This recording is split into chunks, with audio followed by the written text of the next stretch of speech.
Well, thank you all for coming. Oh, I'll turn my microphone on. That'd be official. Thank you all for coming. Do I have permission from the elders to continue? I should.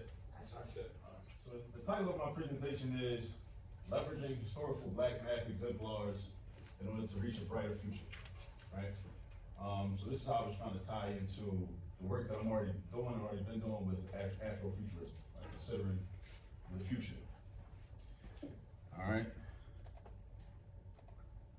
All right, I do want to give a shout out because this actually is the 5-year anniversary of Histomatics. I first started to formalize and kind of codify what this teaching framework was about at the first Teaching Black History Conference that I attended back in 2019. So I shout out Dr. King and the Center and the Teaching Black History Conference. Because I was thinking about this when I was putting this presentation together. This was back when it was in Columbia, Missouri, in Mizzou. And traveled out there, my first time in Missouri. So yeah, definitely want to say that. I want to pay homage to that because a lot has changed, and I've been able to kind of visualize, better conceptualize what Histomatics actually is and what it looks like in real time. And I'll just give you an example. Well, first, the quick and dirty definition of Histomatics is it uses Black history to teach mathematics and simultaneously uses mathematics to teach Black history. So as an example, me being a math teacher, classroom math teacher, geometry, pre-calculus, algebra 1, whatever, I may come in wearing this t-shirt, right? So if my students don't know who Rosa Parks is, then they're gonna get an opportunity to learn who Rosa Parks is, even though we're in a so-called math space, right? In a math class, right? But then I might do something like, if we're talking to second graders or first graders, we might be doing some work with addition. I'm gonna purposely create a math problem where our sum is gonna be 381. Now, why do I do that? Exactly. So it's a nice segue right into that information. Right. So hopefully the students, when they see that, they're making a connection, and what we're doing is we're taking math out of the way that it's typically taught, unfortunately, which is a very abstract study of just random numbers, random letters, and plus signs, minus signs, and we're putting a story behind it, right? And also it's making the math more meaningful, right? As a lot of students say, well, I need to know this, well, I gotta learn this for, right? So actually, I'm showing you how, like, if you understand mathematics, you can better understand history, right? I might even create some problems where, you know, our sum or our difference between two numbers might be 1,955. And I do that because Montgomery bus boycott starts in 1955. So that's just an example, just one of the examples of main ways that Histomatics would be implemented. And so this is essentially a Histomatics presentation. And what I'm saying is, in this presentation, is that I believe that, so element 5 of Histomatics is called Black Math Exemplars, right? So I believe that Black mathematicians from history and in contemporary times, right? Whether they're our ancestors or they're still in physical existence, they should be seen as a historical topic, right? For one reason is that the study of Black mathematicians can inspire participation in mathematics. Also, this study helps to demystify mathematics by connecting the student to the life experience of the mathematician. Also, it increases racial esteem and personal confidence among students. And students can then also think about analyzing the history, which is something I'm going to do during the presentation when I get into more of my slides, analyzing the history of the world and various countries by considering what events were taking place in similar years that these mathematicians were having certain experiences themselves. And the approach, as I mentioned, gives math a more human approach and it highlights the human aspect of mathematics. Do we expect to learn about biology, chemistry, or physics without learning about biologists, chemists, or physicists? Math is like, you know, we really think about it, it's like we don't really learn about the mathematicians besides the little blurbs that might be in the textbook. And then that gets into a whole other conversation because you're going to learn about Pythagoras, but you don't learn about the fact that Pythagoras studied in ancient Kemet. You know, and learn the Pythagorean theorem from African people, right? So this gives us a lot of other opportunities to really teach the true history, right, of what actually happened. All right? So what I do is, and Histomatics, you know, because I'm combining history and mathematics. So one of the quotes from Elijah Muhammad that Malcolm X would often echo is that of all of our studies, history is most equipped to reward our research, right? This speaks to the value of history, right? And so we have to know the history, we should know the history of mathematics in order to be able to excel at it, right? And we should popularize and promote the activities that we want black children to partake in. And if we're serious about them becoming mathematicians and STEM professionals, then we have to introduce them to people that have already done that, instead of just saying that we want that to happen. So this is also like a self-directed criticism, because this is the work that I have to do more of. So we often say that, like, yeah, we want black children to go into STEM, we want black children to go into math, but we don't talk to them enough about black people that have actually done that work, right? And are currently doing that work. Because we got to do research on our own to find out who those people are, right? So I mentioned Hystematics, Element 5, 2 strands within black math exemplars: formerly trained mathematicians and math educators that practice math as a profession, as well as those that had mathematical training but are not necessarily known for this work professionally. So I'll start with this brother. Anyone familiar with this brother? Dr. Abdul-Alim Shabazz, born in 1927, made transition in the year 2014, same birthday as Harry Belafonte. So if I'm talking about Dr. Shabazz, I'm talking about Harry Belafonte. I might mention Dr. King having a conversation with Harry Belafonte, saying that he fears he might have integrated his people into a burning house. Might talk about that. Of course, Coretta Scott King, wife of Dr. King, Thea Gibson, tennis star, Sidney Poitier, actor, right? All these people had birthdays, were born in the same year as Dr. Abdul-Alim Shabazz, right? So it's framing him in conversation and in community with those people that our students may or may not have heard of, right? Brother earned a PhD from Cornell University, studying the distribution of eigenvalues. Now, I'm a math teacher, I'm a math educator, but I can't speak intelligently about eigenvalues, right? And I think that's important to say, because that shows, I think, of a lot of us. There are a lot of math topics and math concepts that we may not know a lot about, but we can learn about them and we can study them, right?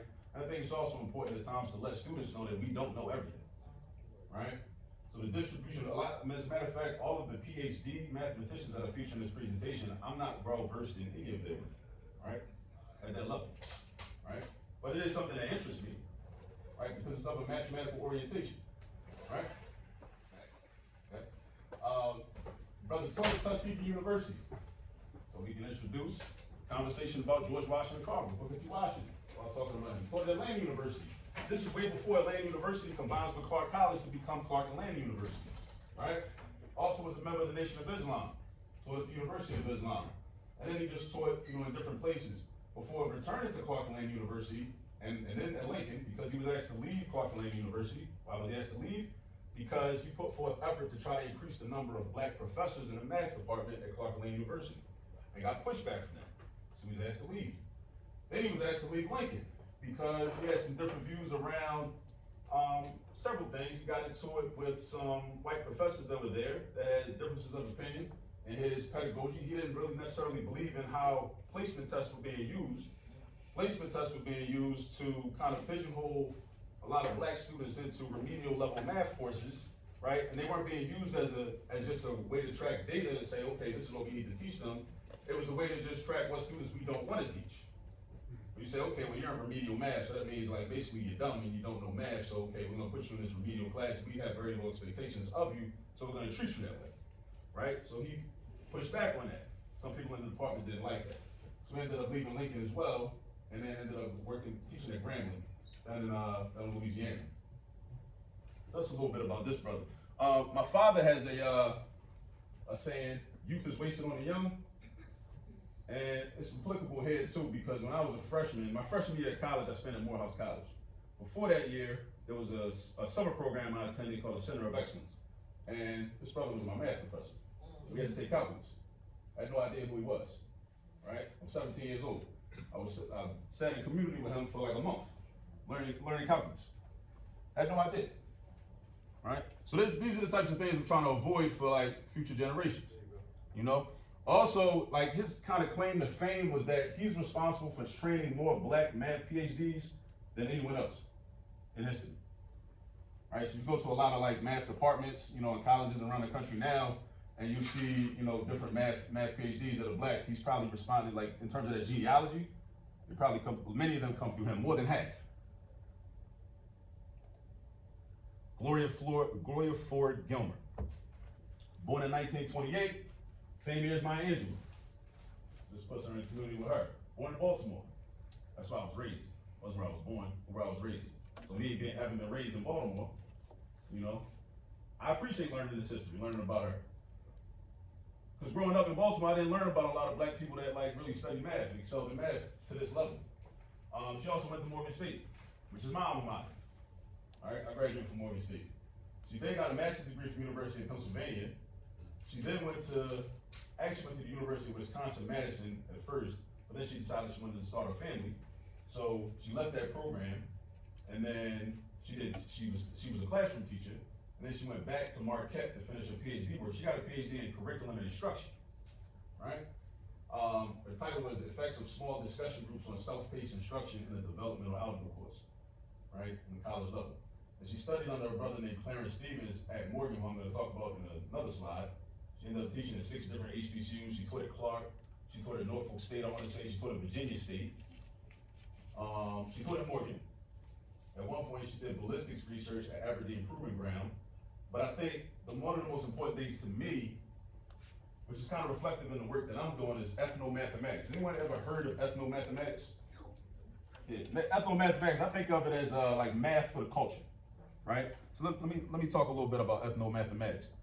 So it involves the study of such mathematical ideas involved in the cultural practices of a people. It has the goal of promoting the learning and teaching of mathematics in a cultural context, right?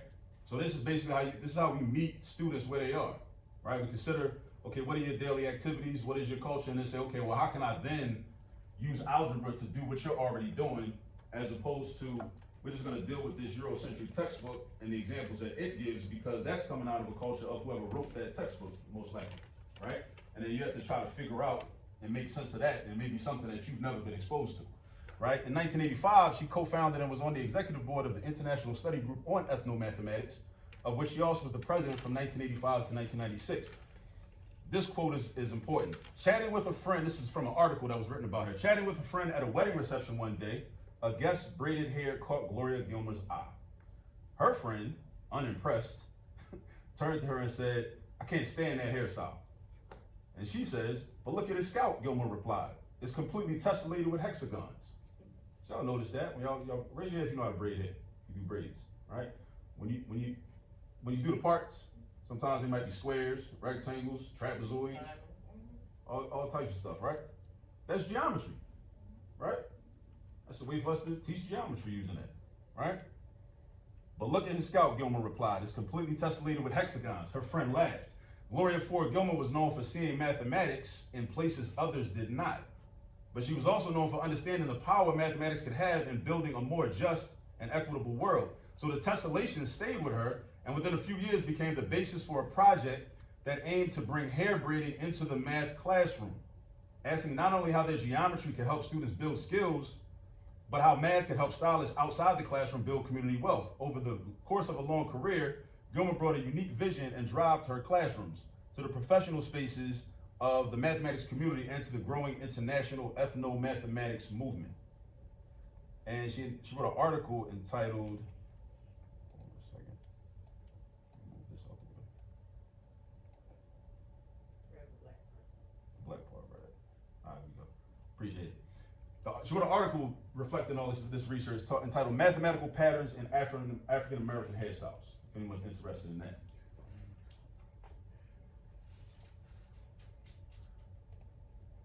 Now, Clarence Stevens, who she studied under, right? So now we're also considering, just like as we do in history pedagogy, we consider genealogy, right? She studied under this brother, Clarence Stevens, born in 1917, made transition in 2018, born the same year as Fannie Lou Hamer. So we can talk about him, and we can also mention Fannie Lou Hamer, put him in community with her, and talk about SNCC, talk about Mississippi, talk about the Mississippi Freedom Democratic Party, talk about Kwame Ture, talk about Marimba Ani, formerly Donna Richards, before she was Marimba Ani, Rugu. We can go a lot of different ways with this, right? Sick of time being sick of time. Right. Nobody's free till everybody's free. You know, Fannie Lou Hamer, right? His brother was from Irmo, a small town called Irmo, South Carolina, right outside of Columbia, right? He earned a BS degree in math from Johnson C. Smith University in Charlotte in 1938. Later earned a PhD in 1944 on nonlinear difference equations, analytic interparameter. Again, another topic that is beyond the scope of my own mathematics training, right? But I'm very interested in these topics. Like, the highest math course I actually sat in was Calculus 1, right? But there's Calculus 2, there's Calculus 3, there's differential equations, there's linear algebra, topology, it's all, the classes where you just sit around and just do proofs all day and just prove. Like, a lot of things we just take for granted, because mathematicians have just told us, and textbooks just told us that that's true. Like, you sit and do proofs and prove that that thing is true. I'm very interested in doing those things at some point, right? He taught at Prairie View A&M, right, down in Texas, and later at Morgan State University. But when he got to Morgan in like 1947, and he was appalled. He said that he was appalled at the condition of the mathematics department and how mathematics education was at Morgan at that time, and how students weren't really being motivated to really become mathematicians. I think that's important because that was in 1947, and some people might say that a lot of colleges, not just historically black colleges, but colleges in general, that's happening with students. Students aren't really being motivated to excel in mathematics. In 2024, oftentimes we think that the problems that we experience are brand new problems. But a lot of times they're very protracted and long-standing problems. And I think that if you understand the arc of how long the problem has existed, then that will affect how you will approach it in terms of developing a solution for it, right? So he ended up getting a Ford Fellowship in 1953 to study at the Institute for Advanced Study, which is in Princeton, New Jersey, not far from Princeton University. He later taught at SUNY Geneseo and then SUNY Potsdam. That's not too far from here, is it? Okay.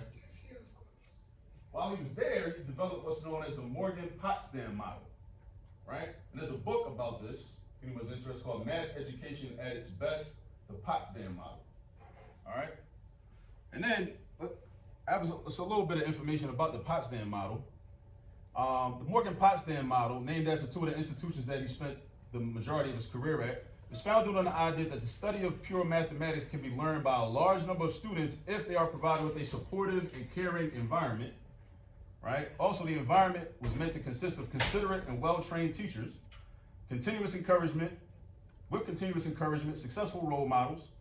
I think it's where the history comes into play too, just learning about black mathematicians, enough success to build self-esteem and the belief that education is a worthwhile effort, right? Now, considering and well-trained teachers, I think a lot of our teachers are ill-prepared. A lot of our math teachers are ill-trained. And I'll throw myself in the sword. I'll use myself as an example. When I was a student, I don't have a math degree, right? I changed careers and became a math educator, right? About 19 years ago. As a student, I was quote unquote good at math, right? But I didn't realize how significant my mathematical blind spots were until I started teaching math methods at Cheney, where I had to teach education majors how to teach math, right? I realized that I was good in terms of algorithms. I had a very algorithm-based education. When I was a child, if you're a teacher, you give me the process, give me the steps, give me the formula, I can memorize it, and then I can replace the numbers, replace the letters with the numbers and put the numbers where they belong, and I can get to the answer. Doing math for me as a child was very similar to playing video games. I just wanted to beat the level. So with the math problem, I just want to get the answer and go into the next problem. But if you were to ask me, why does it work? How'd you get that answer? I don't have no idea. I just know this how you do long division. I don't know why it works. I don't know how it works. I just know it works. And I get the right answer every time. From having to teach math methods, I've developed an understanding of the conceptual basis of math, right? And I think this is what holds a lot of people back from developing a love and an appreciation for math. A lot of us don't have a conceptual understanding. Once you understand the conceptual understanding of math and the number sense and the relationship between the numbers and why this equals this and that always is going to equal that, then it's like, whoa, I actually like this now. When I was growing up, math was more of a means to an end. It was just something I was good at. And I liked being good at it because I liked the reaction I got from people when they knew I was good at math. Because, a lot of people aren't good at math. So I'm like, okay, I know how people react to them. I don't want to get that reaction. I want to get the other reaction. I want to be one of them other people, right? So, but a lot of teachers a lot of math teachers have had the same background, they were the same type of students I was. So we go into classrooms and we try to give just the algorithmic understanding. And I think that's part of the reason why a lot of students don't really grasp math. because they don't understand the conceptual basis of math, right? Because when you understand it conceptually, then you can find ways on your own to apply it to other situations, apply it to things that you care about in your own life. Even if you take it out of the context of what's in the textbook, or what's on the worksheet, or what the teacher is discussing, then you can say, oh, I can use this to deal with, this situation or that situation or something that, I'm very interested in, right? But I think it requires a conceptual understanding. And I think this is what Clarence Stevens was trying to get to with his Morgan Potsdam model, in terms of how we can teach math in different ways. All right? Next person in this sister, Etta Zuber Falconer. Familiar with her? Etta Zuber Falconer. Like, it's very fascinating just learning about these people, and also like learning about these people in the context of the way we learned about other Black history exemplars, right? I don't remember learning about, like, in a Black history class about people that were mathematicians, right? But I think what that does subtly is it goes to further that, that false idea that Black people don't do math, right? We're not learning about them historically in the same way that we learn about other Black people that have done different things. Born in 1933, made transition in 2002, same birthday as James Meredith, right? Sure, a lot of us know who James Meredith was, the March in Mississippi, right? That actually led to Kwame Ture and Willie Mukasa Ricks saying Black Power for the first time and replacing Freedom Now with the Black Power slogan, right? Nina Simone, Mississippi Goddamn, right? Born the same year. Charles Bloxon, anybody familiar with Charles Bloxon? Just recently made transition, Temple University, right? Ran the Bloxon collection, right? Bibliophile, librarian. Nathan Hare, the late Nathan Hare, passed away not too long ago, right? Black Studies, had the first Black Studies department after he got fired from Howard, went out to Cali, went out to San Francisco State, started the department out there. And also the same year as the publication of The Miseducation of the Negro, which I consider to be a math textbook. Why? Because we can read through this book, and we can pull quantitative data from this book and make math word problems from it, and teach children math and the ideas and theories of Carnegie Wilson at the same time, right? Sister was born in Tupelo, Mississippi, attended Fisk University. Now, if I'm talking to students, I would say, okay, well, Du Bois also went to Fisk, right? One of the things I had to change about one of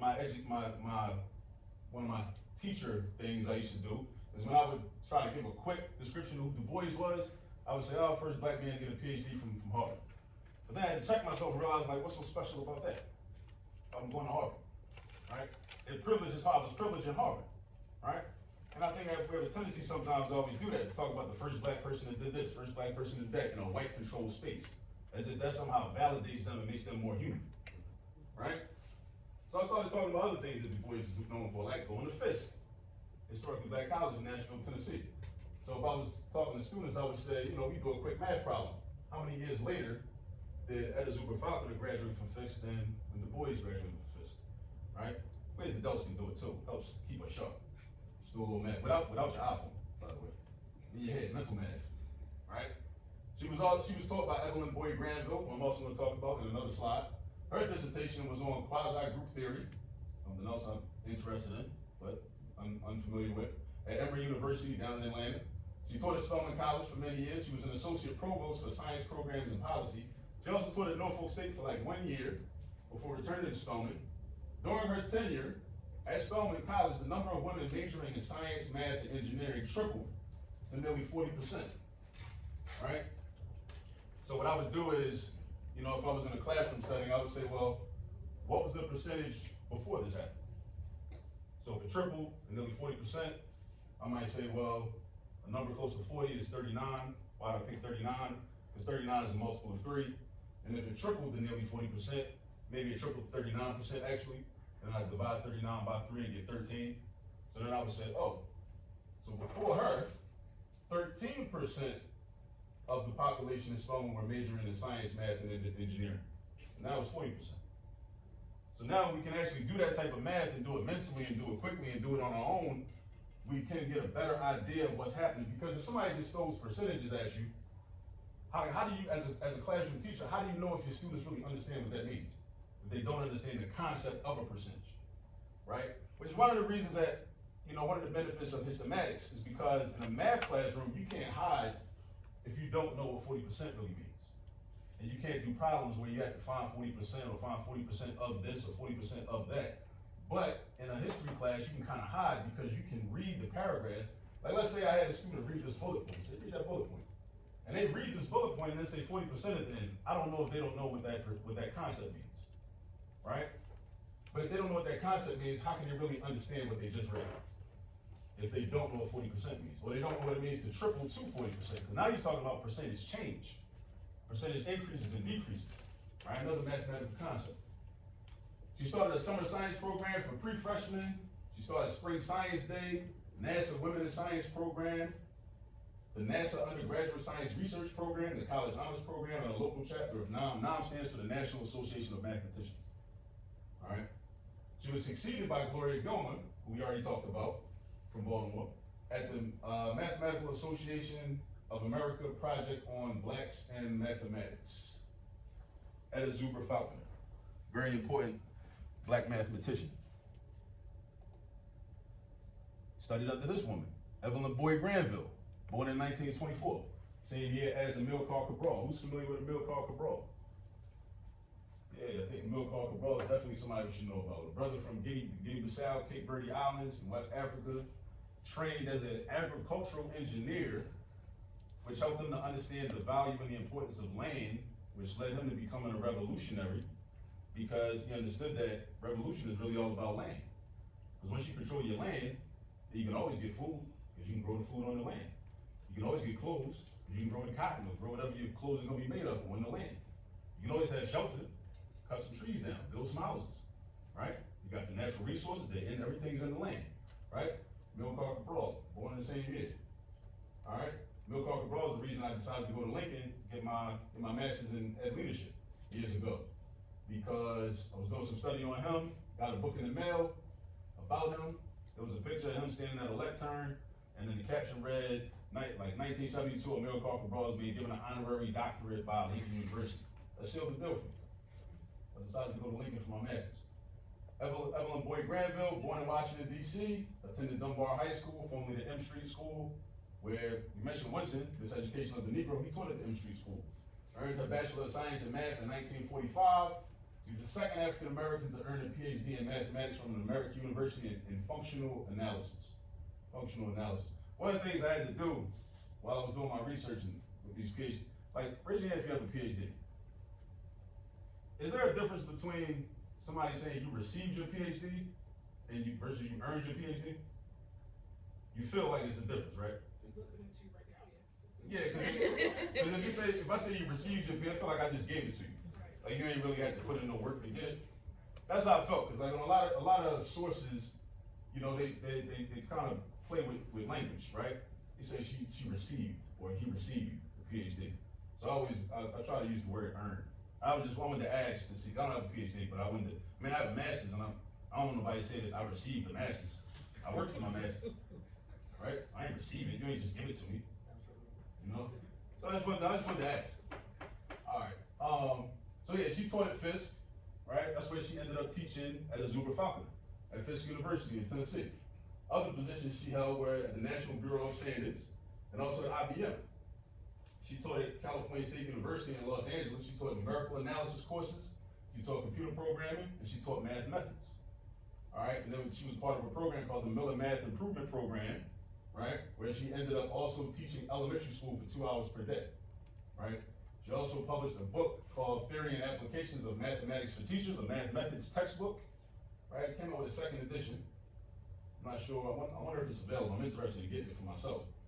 She later, her second husband was from Texas, so when she got with him, they ended up buying some land in southeast Texas, and she ended up teaching at Texas College, as well as the University of Texas at Tyler, right?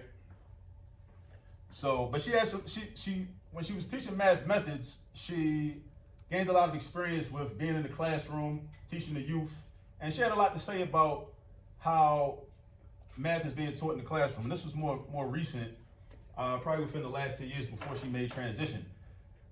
I think this is very important for us to take away from this. This is when she was at Yale doing a talk on American mathematics education. She says, "I believe that math is in grave danger of joining Latin and Greek on the heap of subjects which were once deemed essential but are now, at least in America, regarded as relics of an obsolete intellectual tradition. Math must not be taught as a series of disconnected, meaningless technical procedures from dull and empty textbooks. We teach that there is only one way to solve a problem, but we should actually let children explore various techniques. But we're not training teachers to provide this new approach. Children end up crippled in mathematics at an early age. Then, when they get to the college level, they're unable to handle college classes. It's tragic because almost every academic area requires some exposure to mathematics, right? It's one of the reasons I don't really like the acronym STEM, because the M being at the end, I think it doesn't really do justice to the fact that math is really foundational to the science, the technology, and the engineering. But let's not limit it to that. I mean, in humanities classes, we need to understand mathematics in humanities classes, because in a humanities class, you may be reading a book that talks about a mathematical concept. And if you don't understand the mathematical concept, how can you really interpret the information in that book, in that literature? She says, make children learn how to add, subtract, multiply, and divide, and they won't need calculators. How do you teach the beauty of mathematics? How to teach them to solve problems, to acquaint them with various strategies of problem solving, so they can take these skills into any level of mathematics. That's the dilemma that we face. On to the next. David Blackwell, born in 1919, same birth year as Jackie Robinson and Eddie Robinson. You know Jackie Robinson. You all know Eddie Robinson too, right? Football coach, Grambling. He's winningest coach of all time? Winningest football coach? I think he was. Somebody surpassed him now. Okay. But he was for a very long time. Somebody's probably still coaching. Yeah. Probably. I think the Alabama coach that just retired. Yeah. Nick Saban? Yeah. Okay. Yeah. So Jackie Robinson, I like having conversations around Jackie Robinson because I think the framing of Jackie Robinson is that he, by going to the quote unquote major leagues, he somehow became a good baseball player because now he was in the quote unquote big leagues, when in fact the Negro League players were equal to or better than the white players. And even at like the major leagues, as if the Negro League wasn't a major league. It was a major league, right? When they had access. Right. But I think that's important because when we see how these stories are framed, like, okay, and then when we also think about Ruby Foster. Ruby Foster wanted to, if they're gonna integrate, okay, we taking whole teams. They're not just gonna poach and cannibalize our league and take this player and that player. No, we're taking the whole Homestead Grays, boom, yeah. That's very different from what actually ended up happening. So this gives us an opportunity to have those conversations. Eddie Robinson, coaching at Grambling for many years, historically black college. You know, we talk about sports, football. David Blackwell was a statistician and mathematician. They work with the Rao-Blackwell theorem. It's a statistics theory that I don't know as much about, right? He was the seventh African American to get earned. He didn't receive a PhD. He earned his PhD. But look at what age he was when he did that, right? Age 22, very, very young. Posthumously, he got the National Medal of Science in 2012, published a textbook in 1969 called Basic Statistics. Taught at Southern University, same school that H. Rap Brown, now known as Imam Jamil Al-Amin, was a political prisoner, ran with Kwame Ture back in the 1960s when they were in SNCC together, right? He attended Southern University for 1, maybe 2 years. Clark College before it merged with Land University to become Clark Land University, and Howard University in Washington, D.C., right? Sheikh Anta Diop. All right, so he would, you know, when I first started learning about Sheikh Anta Diop, his writings, I'm introduced to Diop as a historian, right? Not so much a mathematician, but as a classroom teacher, when I found out that Diop was actually a physicist and a mathematician, we often talk about how, like, you know, children will be inspired and students will be inspired. As a teacher, I was inspired. In fact, learning things like this helped me to see that, okay, I need to take this career a lot more seriously, because this is the work that Diop was doing, right? So if any of us are familiar with Sheikh Anta Diop, civilizational barbarism, some of his other words, cultural unity of Black Africa.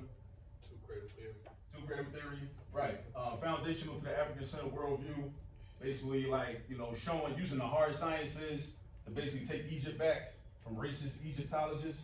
They claim that, okay, well, if we're gonna attribute all these achievements to Egypt, then what we're also gonna do is say, well, Egypt ain't part of Africa. That's the trade-off, right? That's the game we're gonna play. We're gonna play games. So the Joker's like, no, we're not playing those games. And Joker's like, he's bringing the physics and mathematics and archaeology into play to prove, no, okay, yeah, this is what African people have done. Believe that African culture should be built on the basis of ancient Egypt. UNESCO General History of Africa he contributed to. And as I say, this theoretical approach derived from the hard sciences. But a mathematician, right? As well as a linguist, historian, writer, and a Senegalese brother. There's actually a Sheikh Anta Diop Day in Atlanta. I think Maynard Jackson, I'm sorry, I'm confusing Andrew Young with Maynard Jackson. Maynard Jackson, I think, was the mayor. They created a Sheikh Anta Diop Day back in like 1986. And last but not least, Sundiata Acoli. So Sundiata Acoli, so I'm, studying about Assad Shakur, learning about Black Liberation Army, Black Panthers, learning about what happened, on the New Jersey Turnpike that day when New Jersey State Troopers tried to assassinate Assad Shakur. I learned about this brother, then I do some more digging, and I realized he was a mathematician also. Earned a master's degree from Prairie View A&M University, which somebody from an earlier slide taught at Prairie View A&M, Clarence Stevens. Clarence Stevens also taught at Prairie View A&M. Percy Sutton, anybody familiar with Percy Sutton? Percy Sutton was Malcolm X's attorney. Malcolm X's attorney before he was assassinated. Also, Jacob Carruthers, familiar with Carruthers? One of the founders of ASCAC, Association for the Study of Classical African Civilizations, author of Medu Neter, author of Intellectual Warfare, co-authored a book with Karanga. I forget the name of that book though. But Jacob Carruthers also taught at Prairie View A&M University. Sundiata Acoli, born Clark Edward Squire, worked as a computer analyst for NASA early on in his life, before later becoming a member of the Black Panther Party, and then subsequent to that, becoming a member of the Black Liberation Army, right? Was one of the people accused in the Panther 21 case, which the charges ended up being dropped. As I said, a comrade of Assad Shakur, he was in the car, and they got pulled over. Assad Shakur, Sundiata Acoli, Malik Zaid Shakur. Malik Zaid Shakur was murdered that night. He got shot, Assad got shot. He was sentenced to life in prison, but awarded parole in 2022. Look what this is the reason they gave. He was considered no longer a threat to society. He's 80 plus years old. He could still be a threat though, because we study his work, study his system. So my conclusion, using the hystematics approach to mathematics education, where we place a premium on educating students on the biographical history of black math exemplars, as is typically done in history pedagogy, will serve to increase student engagement in mathematics. This practice of implementing the fifth element of the hystematics framework should be done as part and parcel of mathematics instruction, and not merely as an extracurricular activity assigned to students that they can easily overlook. I wanted to add that part because sometimes this happens in math classrooms, but it's always like some little rinky-dink extra credit assignment, or maybe something to do over the Christmas break. Just go research. And I'm speaking from experience. This is self-directed criticism. I've done that. Okay, I need to get them some work, so just go find a black mathematician and do a little project, do a little reporting on them. Make sure it's like 1,000 words, 500 words, or something like that. But it really should be more part and parcel. There should be like regular conversation, like knowing who these mathematicians were, knowing the work that they did, knowing what was the historical time that they came up in, to also get a better idea, and how was their work significant? We think about Katherine Johnson, from the movie Hidden Figures, them working with NASA. There were a lot of things going on historically in time, and math and black people contributing to math was very significant in that time.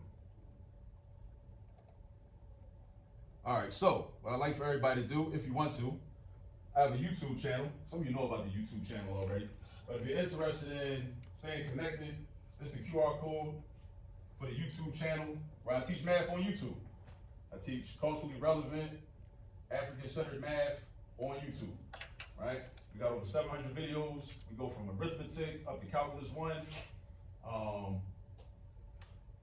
And I promote and talk about black math exemplars, historical figures. You might see me doing a video using teaching how to use the quadratic formula, But if I got a Fannie Lou Hamer t-shirt on, then we're gonna talk about Fannie Lou Hamer first. And then we're gonna talk about how to solve that quadratic equation, right? After that, you know?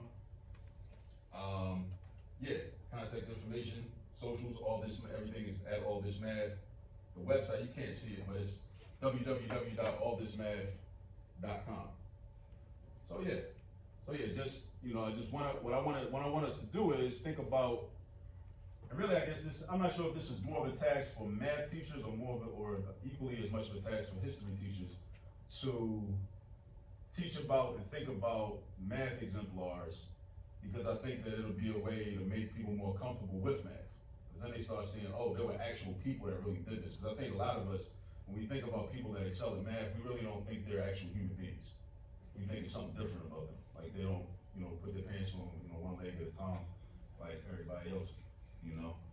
But that, again, that goes into that mentality, that kind of marketing of math as though there's like a math gene, and you gotta be born with it. And if you're not born with it, then it's not gonna come easy. But that's another thing too, like math is not necessarily meant to come easy. Like, it requires work, requires productive struggle. That's what we like to say, right? And you gotta practice it. You gotta have good teaching, and you gotta practice. Some of us have good teaching and we get it when we're in class, but then we don't get to practice, and then 24 hours later we forgot it.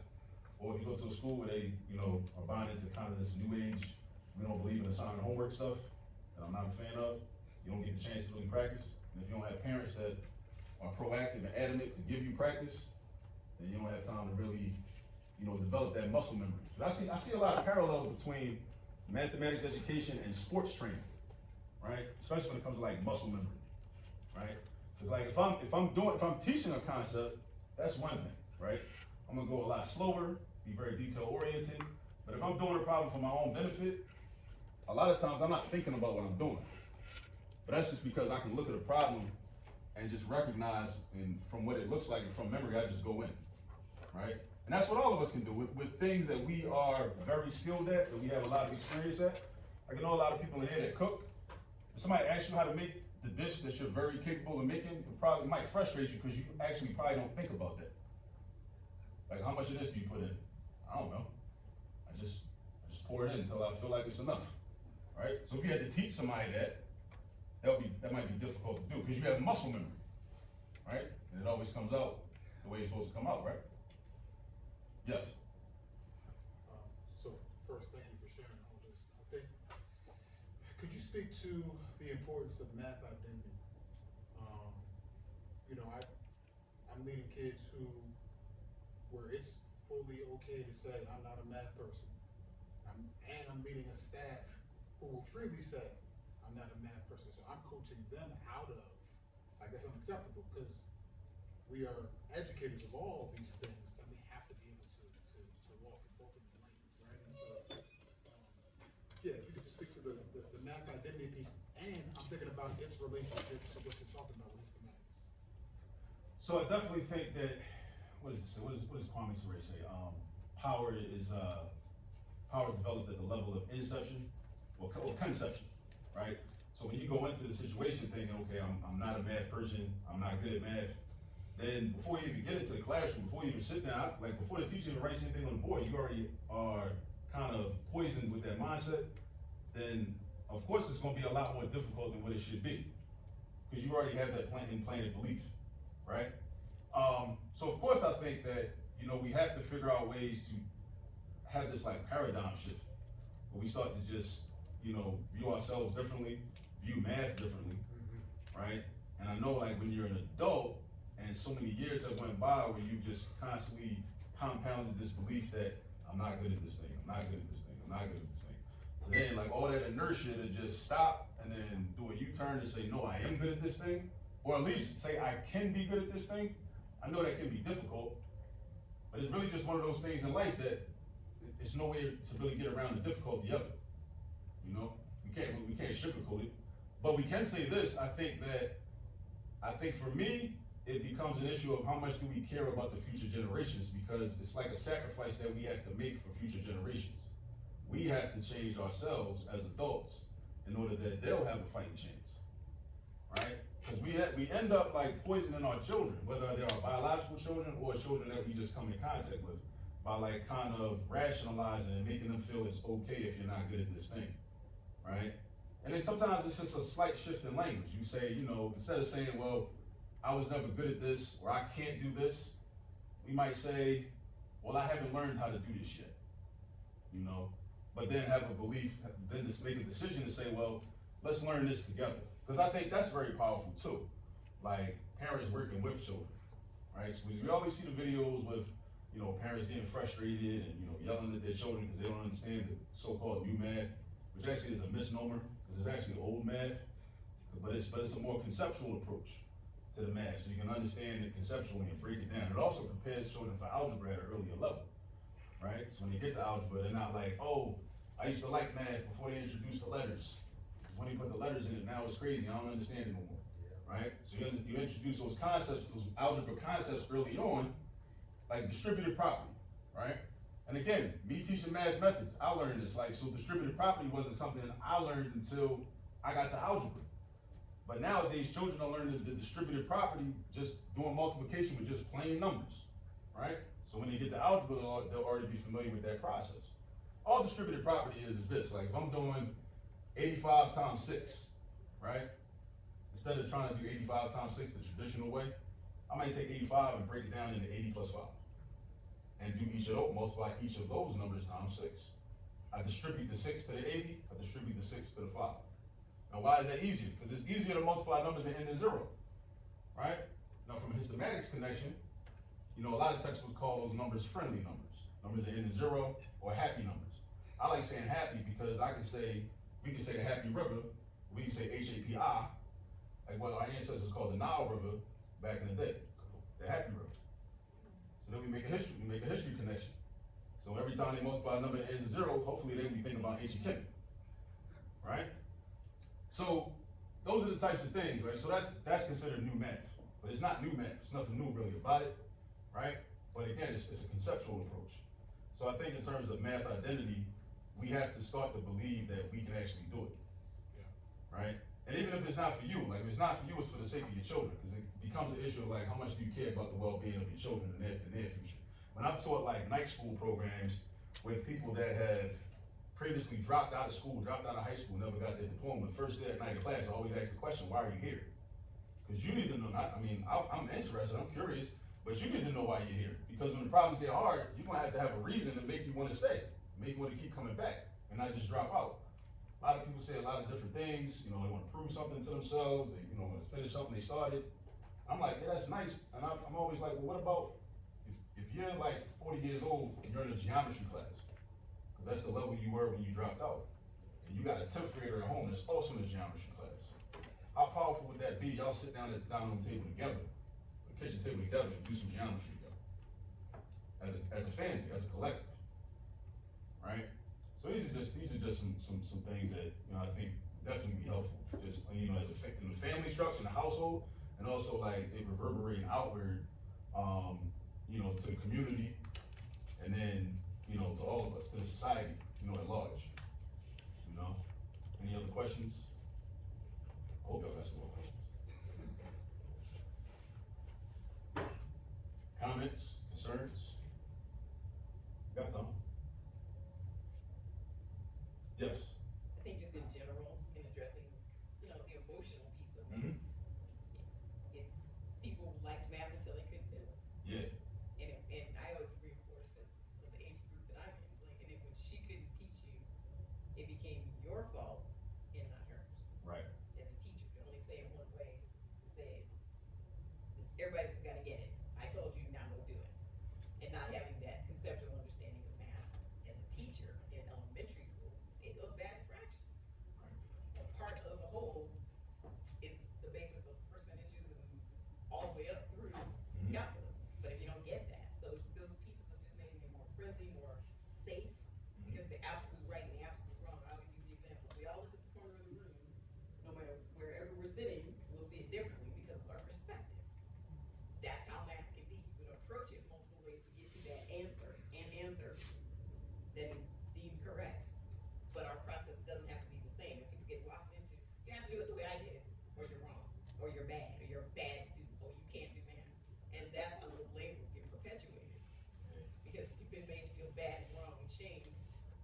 your segregated years of school, or certainly before high school. Because a lot of times, because we, you know, it's almost like hurt people hurt. Like we learned it one way, so now we gotta teach it that one way. And if you don't get it that one way, then there's something wrong with you. You know. But yeah, one of the things that Evelyn Boyd Granville said is so true. Like we have to teach multiple methods, right? And one of the reasons I like teaching multiple methods is because I want you to have like an arsenal of tools to choose from, right? Because some methods are more efficient to use based upon what the problem looks like. Like just like in life, in certain situations, like if you are approached with a problem, you should have different tactics and strategies that you can use to solve said problem based upon what the problem looks like. So math is really no different. Something you brought up about the emotional aspect of math. So earlier on in my career, I took that for granted. Well, I didn't even take it for granted. I didn't consider it. You know, I didn't think about how math makes people feel, right? Because you know, it's like a situation where, you know, if you become very emotional, then it blocks your cognitive ability, right? So you have to figure out a way to be in a space where you are comfortable, just so you can think and think clearly, right? Because that's a skill in itself, to be under pressure and be able to still like, have cognitive ability, you know? And it's a lot to ask for from young people to be able to do that, you know, under pressure. Like, you know, do this multiplication problem, you know, while I'm like yelling at you and you feel under attack, you know? But yeah, definitely there's definitely like an emotional aspect to mathematics. Well, really to all subjects, to all learning. To learn. Yeah, to learning in general. You know? Question? Yeah, well, kind of a comment. I appreciate that there was a balance of black women to black men and the mathematicians that you highlighted. And to speak to, as a teacher, a special educator, to speak to what often removes that social emotional response we see from students, it's seeing myself in those individuals. Representation, we say the term representation matters all the time. What does that actually mean? My heart stopped racing. Once you start talking about math, I'm not gonna do anything else except listen to this. But then when I see a woman that I can identify with, Right. that shifts that fixed mindset of I don't do math to, well, if she did it, I could maybe, tap dance on the side of math. But I think we often remove that thought process for whatever reason, when it comes to math with students. And seeing yourself in a mathematician means, you know what, I might be able to do this. And the new math often is regarded as those myriad methods. All those methods, that's often, when I was taught math in school, it was do it this way. You better have this same work that I had showed you on the board, on your paper. With new math, quote unquote, you're giving that expanded notion to students of there are multiple ways to do this, hoping that we all arrive at the same correct answer. Yeah, I definitely agree with that. Like being able to like identify, like I'm that organization I mentioned in one of the slides, NAM, National Association of Mathematicians. Like I'm a member of that organization, and I like hanging out with them basically because I'm like, I'm hanging with these guys and like they have their conferences, and at the conference we go to the bar, we getting drinks, and I'm like, y'all got mad PhDs and y'all drink too, like y'all are real people. It's like I said earlier, like we think people that have higher level math ability, we think they're somehow like not human. So you start to see them as, oh, okay, y'all are okay, I get it, all right, okay. It humanizes it.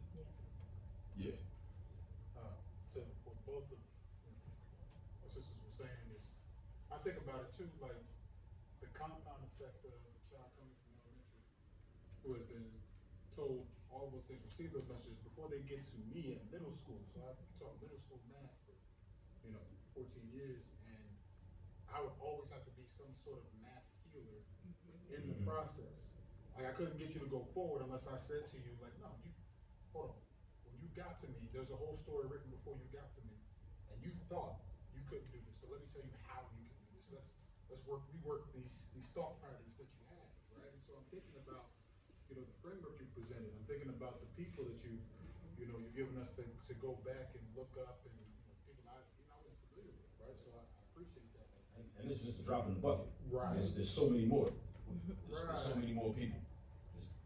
And so my thought is that what was this compound debt, if you will, can be gotten into is if we continue to work it, right? Yeah. Like, and what would it look like for us to include, you know, not just on posters that never get talked about, but like in our curriculum as a warm-up, this is the problem that came from that person that looks like you. Yeah. And this is where you see that math show up, right? Like, as a way to just infuse it into everything we do, so. Yeah. Cause it's all about, you know, making it culturally relevant. That's another one of those terms that gets thrown around, but like, what does that really look like, you know? I know, so I live in Philly, and I grew up in Baltimore. So those are two places I spent a lot of time at. And 990 New Balances, a very popular shoe. And in terms of my own personal pedagogy, I believe that all students, and I recommend this to all of your children, we should memorize all of the factors of every number from 1 to 200. I know that sounds like a lot, right? But a lot of those numbers are prime numbers. So prime numbers only have 2 factors anyway, right? The number 990, right? That's something that a lot of the students are gonna be familiar with. They might have a pair of New Balance 990s, right?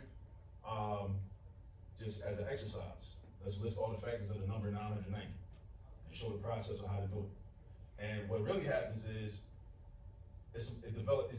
you're practicing number sense, right? And number fluency. Because there are a lot of different, and I don't even wanna call them tricks, I'm gonna call them strategies. Trick kinda implies that you're doing something wrong, right? Strategies, a lot of strategies to figure out what some of the factors are, if it doesn't come to you right away, right? And just going through that, so meeting the student where they are, meeting the child where they are, and just doing something like that, just those exercises, doing them on a regular basis, and making that normalized, you know? And actually, and as parents, doing that like in the household, doing that in the car, you know, doing that in the grocery store, doing that wherever you are. Because another thing is, that I believe as an educator, is that children have to be prepared for math class. So often, children are like, the whole responsibility of mathematics education is outsourced to the school totally. And especially if you have a parent that feels like, well, I was never good at math, so I really can't help you. I'm gonna send you to the school is gonna have highly qualified teachers that are gonna teach you math. But we can't do that. We gotta stop doing that. If we do that, we gotta stop doing it. Our children have to bring something to the table. Because we really want, because again, back to, I mentioned H. Fred Brown, Imam Jamil Al-Amin, one of the things he said, this is why he's probably part of why he's a political prisoner now. Because one of the things he said in the 70s was any institution that we don't control can be used as a weapon against us. If we don't control the schools, it can be used as a weapon against us. So what I believe is, like we talked about Malcolm earlier, only a fool would send children to be educated by his enemies. So I believe that schools really should be spaces of practice. They shouldn't be spaces of primary education. Unless they're an independent school with an independent curriculum that the community controls, and we sit down and we decide, okay, this is what we're gonna learn, and we don't gotta have these conversations about somebody taking books out of here and critical race theory, like, you know, unless, you know, as long as we have to have those conversations and that conversation is relevant, then schools, we should have a goal of, I think, schools being spaces for practice. Just like recess. A lot of young brothers like recess. Why? Because they get to go to school and practice their basketball skills during recess, their football skills during recess. Math should be the same way. I want to come to math class and practice what I learned in my community, what I learned from my old heads, what I learned in my house, what I learned on my block, from elders that taught me algebra, from elders that taught me geometry. Now, how do we make that happen? The elders gotta learn it. So we gotta provide resources so the elders can learn it. So I started my YouTube channel. So the elders can learn how to do the trigonometry, so they can teach the young people. So then when the young people go to school, because you might have to go to school because, you know, you gotta go to work. So where else are children gonna go from while we're at work, right? But at least we're practicing skills that we have, instead of being in that vault, because as we know, as educators, learning is a very vulnerable activity. And if I'm in a space where somebody doesn't love me, somebody don't care about me, I'm gonna shut off. I don't wanna be that open to you, right? Because I don't feel like, you know, we're not here, right? But if I'm just going here for practice, like I already really know how to do this, but I'm trying to get my reps in, as in sports training, I just need to practice how to solve equations, right? I'm just here for practice, right? I already know how to do it, but I'm here for practice. And then, you know, with those students, you can kind of like take them to another level, because you're like, okay, you already have this kind of, you're proficient at this already, so I can give you some more work and see how you handle this, right? Yeah. So my question was actually gonna be like, you know, obviously I'm not, you know, part of like not the department, but children are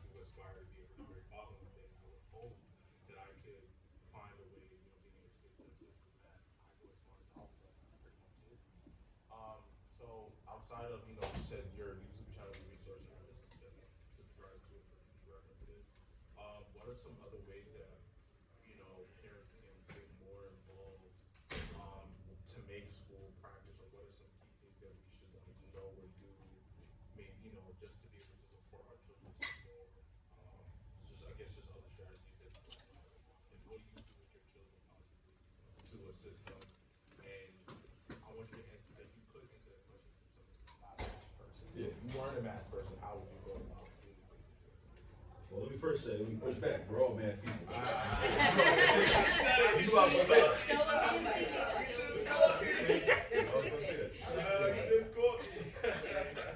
But yeah, but I also, like, if I could, I'm gonna do a shameless plug, because it ties into your question. There's a book that I published called How to Use All This Math Volume 1. It's available on Amazon. And what it speaks to is just what you're talking about. It's for parents to be able to, because like Gloria Gilmer said she was able to see math in places where most people don't see it. Like because I'm immersed in math, I see math problems all around me, right? I walk into this room and I see a lot of potential math problems. I see a bunch of word problems I can make, like, okay, we can calculate volume, surface area, what's the perimeter of that rectangle right there, brick right there, all around me, right? So in the book, what I do is I deal with like just everyday activities that you might be doing with your children, riding in the car, in the house, going to the kitchen to get a snack, bottle of water, whatever.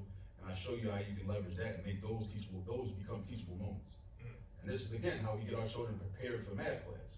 So if your child is like 6 or 7 years old doing unit conversions, because they pick up a bottle of water. You get the big case of water from Walmart or Target or whatever, and you got a bunch of these, and it says, oh, it's 16.9 fluid ounces, but that's also 500 milliliters. Now we're doing unit conversion problems every time they want a bottle of water. So if you say, oh, well, it's 16.9 fluid ounces, and then we can do some rounding. Let's do a rounding exercise. Where I round it up to 17 ounces, round it down to 16 ounces. That's a skill that they're gonna get taught in school, but you already teach it to them. You say, well, 5 and above, give it a shove. 4 and below, let it go. So that 9 is above 5, so that means that 16 is going up. It's gonna become 17. So we round this up to 17 ounces. That's one little quick thing you do. So when they see it in school, they're like, oh, I already know how to do this. So there's no stress, because our kids get hit over the head with new math topics and they feel nervous, and that's when the math phobia starts to set in. So what we're really trying to do is like kind of protect by teaching at home, certain things, or like vaccinate them against math phobia so that they can never get it. Because you've already given them like a strong enough foundation, right? And then with this, you do the unit conversion. So you say, okay, well, if 17 ounces is equivalent to 500 milliliters, how many ounces is 1,000 milliliters? How many ounces is 750 milliliters? And then like in the book, in that chapter, I go through the whole algebra, process step by step. And if something like that became like an everyday practice, they're starting to think of math differently. Then it becomes like they're basically doing algebra for fun. Just on the humble, like it's a regular thing. I just do algebra. Another thing in the book I talk about is what is your negative age, and this ties into history. And this is something I used to do with my daughter. I still do with my daughter from time to time. But the first time it occurred was I'm telling her a story about something that I did when I was like 5 years old, and then I just randomly was like, Asada, that's her name. Asada, how old were you when this happened? Asada looks at me like I'm crazy, and she's like, Dad, I wasn't even born yet, so I wasn't any age. But what I'm trying to do is introduce to her the concept of negative numbers, right? Because in her life, she knows what year she was born. She was born in 2012. So if you think about going to a classroom that's got the number line on it, right? Every one of us, the number line of our life, right? We have a number line of our life. Our 0 is the year we were born. So I'm born in 1980. My daughter knows that. So if there's something that happened when I was 5, she knows she's got to do some math. 1980 plus 5, that was 1985 when that happened. Okay. I was born in 2012. Now I gotta do the subtraction. What's 2012 minus 1985? She's gotta do the math. She'll probably go from 85 to 2000, it's 15 years. This is new math, right? It's called the combined differences method. This is, right?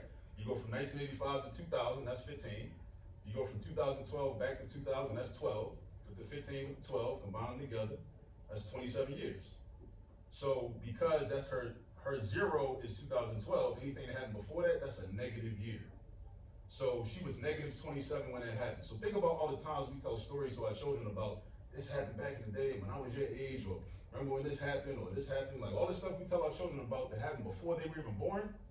that's a reference point where it's an opportunity to practice arithmetic with positive and negative numbers. So when you get to the algebra class, they're not overwhelmed with how do I subtract a bigger number from a smaller number? Or if, God forbid, they have a teacher in elementary school like I did who told me, you can't do 3 minus 5. You just can't do that. So then I get to an algebra class and we doing 3 minus 5. And I'm like, whoa, what's going on? Somebody lied to me, right? That becomes irrelevant, right? So those are a couple examples, yeah. So, now thinking about it from a more practical place, how do you find, all right, so how do we tackle this issue in terms of parents who go to work for 8 to 10 hours per day? Yeah. How do we find time to allocate towards not only, because I think math is one of the top subjects where it's quickly to have that math phobia, but science, history, all of the other core subjects as well. So how do we find time to do that while still, some parents obviously working? Or my fault, or could it be better to outsource that outside of school as well?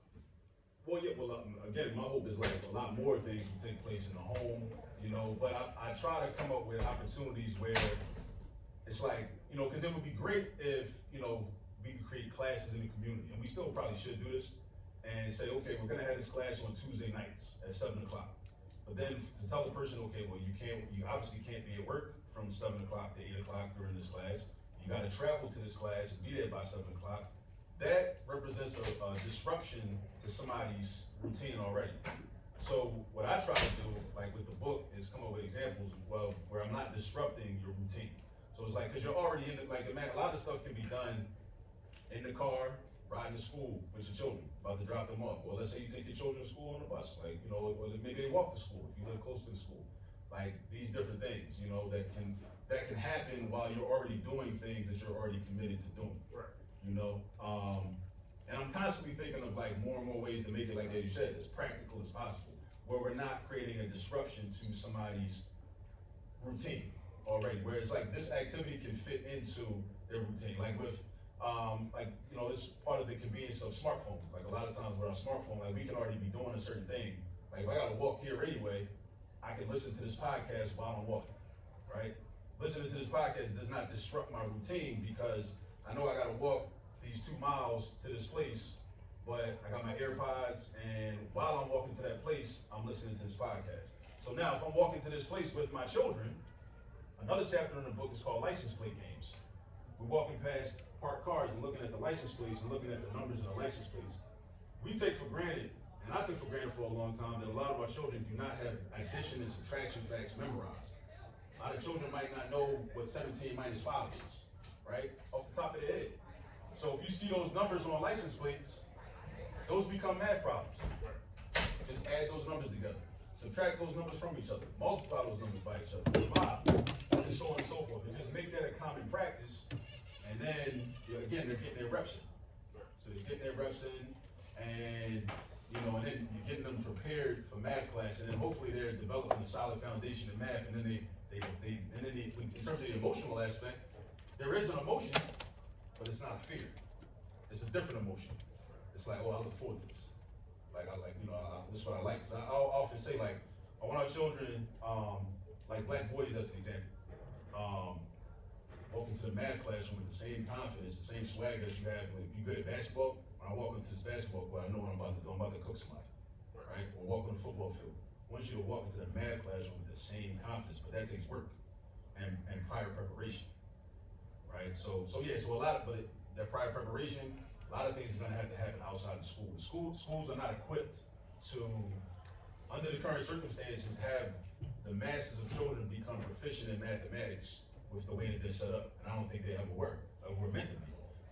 So we got to figure out ways for the community to really do that work to prepare them. Because, like I said, my goal is for the schools to become spaces for practice, right? Practice and primary education happen outside of the schools and in the communities.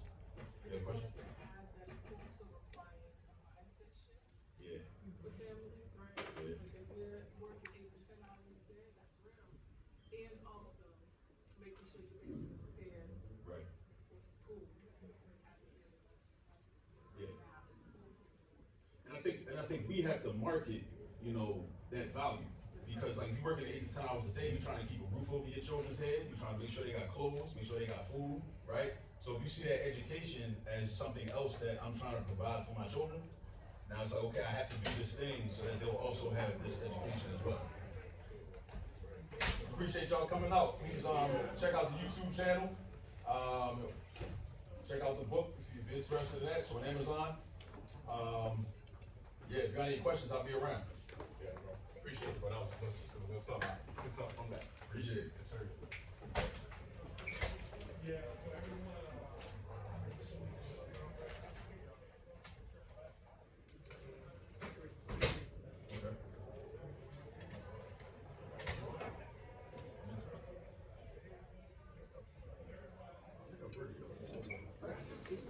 Probably. Born out. Yeah. Where y'all based? Were you at you look familiar. Were you at